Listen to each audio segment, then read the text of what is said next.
Hey everybody, welcome to the Good E-Reader radio show. This is Marcus. There's some news. Amazon is releasing a new application for the BlackBerry line of receivers that will allow you to use your BlackBerry as a Kindle, which means the BlackBerry screens are often pretty small, but they are allowing you to buy digital books directly from Amazon. So this is good news if you have a BlackBerry and you check it often, you want to read books on the go, and maybe you don't want to invest in an e-reader, or e-readers themselves don't really fit in a pocket the way that a BlackBerry or a mobile phone does. So BlackBerry users rejoice that you will be having very soon an Amazon application for your BlackBerry that will allow you to buy books directly from the bookstore. And if you do have a Kindle, the same books that you bought with the Kindle will be available to read on your BlackBerry. LG has announced that they're going to be rolling out a new e-reader sometime in April or the end of the second quarter of this year. They're trying to go head-to-head with Amazon, Sony, Barnes & Nobles, and Apple with this. 3G modem will be included, bundled into it. They're also rolling out it being actually solar powered. So you could power it through a USB and such, but they are offering it with a solar powered built-in battery, which means you charge it in the sun for about 4 hours and it should provide a full day's worth of reading time. This is a big news in the e-reader industry as far as it being solar powered. So if you're out and about in the wilderness, or if you're camping, you're going away on vacation and you don't have a lot of time to charge things into computers and so on, you don't want to do a whole lot of running around while you're sitting out in the sun sunbathing, you can actually be recharging your book as you read. So they are going to be having a working prototype at the International Meeting on Information Display, or the IMID, this week in Seoul. So we'll be reporting on more so on this as time goes. So again, LG is releasing a new e-reader. There's a lot of specs available at the moment, but they will be announcing and showing a prototype model later this week in Seoul, Korea. A recent study has been conducted on the happiness that people have when they invest in an e-reader. Roughly 93% of 1,000 people polled were very satisfied or somewhat satisfied with their devices, with only 2% of owners saying they're actually really dissatisfied with it. People say that the ability to bypass a PC to download books is a big deal.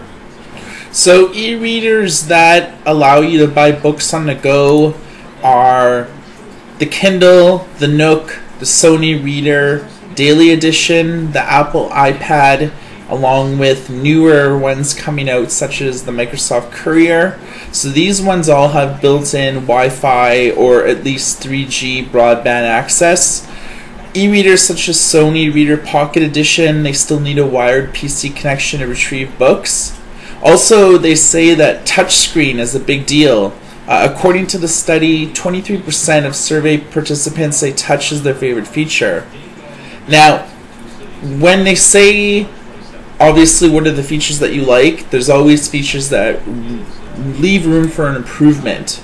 So what most people say they would like to see improved is more book titles available. 42% of people want this. Longer battery life, 39% people want this. And color screens, 34% people want this. So color screens on e-readers, we find that most of them have e-ink technology such as the Kindle, the Nook. So when you actually read on many e-readers, including the Sony Daily and many of the e-readers that are currently on the market, such as the JetBook and such like that, they're all e-ink, which means they're not backlit, they're not color, The only thing color about, say, the Nook is the bottom half of the screen, which is touch screen, while the main screen itself is not touch screen. So color screens may sway a lot of people to buying e-readers with color as opposed to not buying them with color. Such as to say that, say you're in the market for an e-reader, you don't have one, but you've been hearing a lot in the news about e-readers, online. E-readers are a very popular device right now, and they're somewhat in their infancy as far as the major players in the game like Amazon have been in the business for a while, same with Sony, they've been in the business for a while, but in the last year or two there's been a lot of new players coming to the game, like Barnes & Noble, like Apple coming to the game, Microsoft continuing e-reader development, as well as LG, and Samsung are releasing a new e-reader. So when people don't have one right now and they read about this e-reader has full color, this e-reader does not have color, most people, because they're used to televisions, they're used to PCs, netbooks, laptops, even smartphones, they're used to a full color interface. Now,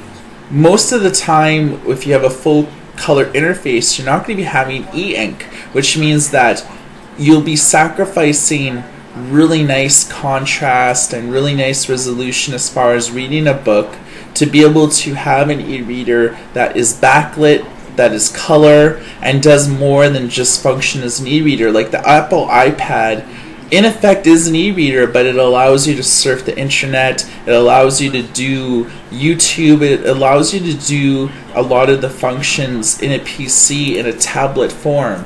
And so a lot of people are speculating that the e-reader industry is going to gravitate more to just a handheld tablet PC.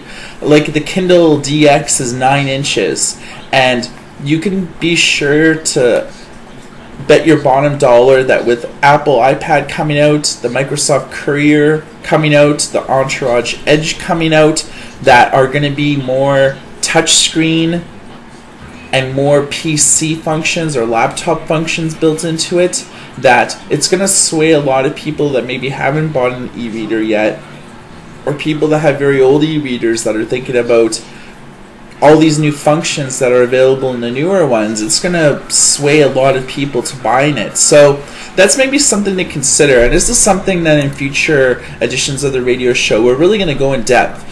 E-reader versus e-ink, which has been the established norm up until this point, and e-readers with backlit full-color touchscreen technology. Many of the e-readers, such as the earlier Sony ones, excluding the Daily, and most other ones, they're not touchscreen. So you still have to click buttons on the side to be able to do things. If you want to do more than just read a book, it's pretty intensive to be able to get to submenus, to be able to customize your device, to be able to manually load books on it. A lot of people, myself included, see a lot of allure to the tablet style of e-reader that allows you to do many more things than just read a book. For myself, I love to read. I have 4 or 5 bookshelves in my house. They're loaded with books. I have thousands of books on my various e-readers. I'm a reading fanatic, so I like to stay in touch as far as news online like Dig, or with StumbleUpon. I like to be able to pull news sources from there. I like reading the local papers. I like reading the magazines. I like reading the books. So an e-reader that just allows me to read a book versus an e-reader that allows me to go online through a web browser, look at Dig, that allows me to do newspaper subscriptions, which allows me to buy books directly through a provider. This is something that I would want. So I'm probably going to invest my money into either the Entourage Edge coming out, or perhaps taking a look at the Microsoft Courier. I don't know if the Apple iPad's for me. I'm not the biggest Apple fan in the world. I've tried their various AirBooks, their iPhones, various technologies, but I found in the end that they're just entertainment devices. If I'm going to invest in an e-reader, I want a bit of entertainment, but the book experience is the reason why I'm doing it. For Get e-Reader Radio, this is Marcus.